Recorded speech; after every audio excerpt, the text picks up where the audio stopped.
Joining me now is Tommy Lauren, host of Tommy on the Blaze TV. Leslie Marshall is a syndicated radio talk show host, and she is a Fox News contributor. Leslie, I got to tell you, so when I heard these comments, and there were a number more like this where they went on and they talked about, we'll show you another one, it is an amazing bastardization of the faith. This was part of the conversation. They must be, if you could scroll up a little, I could read the rest of it, that would be great. There we go. They must be attracted to, keep going, the systemic thought and severely backwards gender relations, and must be totally unaware of Christian democracy. I was listening to all of these things as a Catholic, and what struck me most was, on the left, this is a group of people that claim to be very tolerant, very welcoming. And what they're showing here is that they're intolerant of anyone's views who don't agree with them. How do you respond to that? Well, I don't think one person who works for one person, even if she's running for president's opinion, is that of those on the left like myself. I don't share that opinion. I don't see anywhere that Hillary Clinton shares that opinion. A strong Methodist herself who started the first woman's Bible study, bipartisan, in the Senate, and who picked a very staunch Catholic in Tim Kaine as her running mate.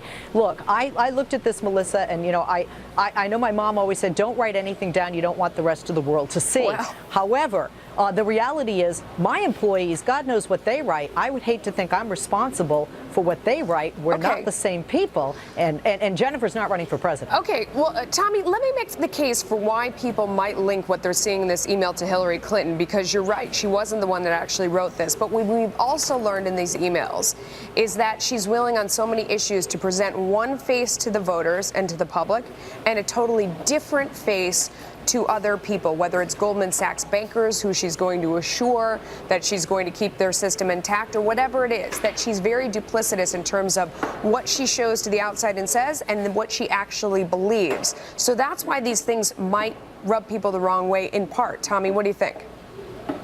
Well, I believe that that is correct. And furthermore, I'm just wondering when we're going to get an apology from Hillary Clinton, or if she's going to condemn these emails, because we know that Donald Trump is asked to condemn someone every day. The mainstream media continues to talk about his tapes, continues to attack his character, assassinate his character and those associated with him. So I'm wondering, I'm waiting for Miss Clinton to go out on stage, and I'm waiting for her to condemn these emails. And when she does that, then maybe we'll look at it in a different light. But until then, I mean, this is just a continuation of how the Clinton campaign thinks. She thinks that we're deplorable. She thinks that we're desperate. She thinks that Bernie supporters are basement dwellers. Waiting for more WikiLeaks. Leslie, we'll see what she really thinks. I mean, that's a fair question, because she has said that she is all about religious tolerance. And here is her own very high up campaign lieutenant, Jennifer Palmieri, saying in writing something very different. So, I mean, that's a fair question. Does she fire her? Does she come out and condemn her? If she is tolerant of all religions, she's got to do something, right?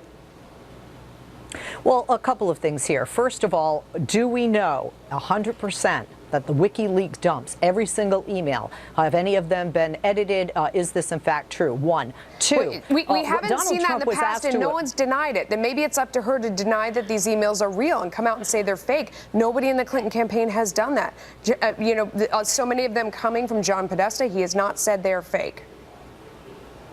Well, with regard to this email and asking if she should apologize, looking at Donald Trump, what he apologized for was a tape about him specifically saying that's not what we're not talking about him in that this segment. I mean, he was what I'm saying is that Hillary did not write this email. Hillary did not write this email. So why are we asking her to apologize? No, I'm asking if she needs to fire the person on the staff that wrote that if it goes against what she believes in.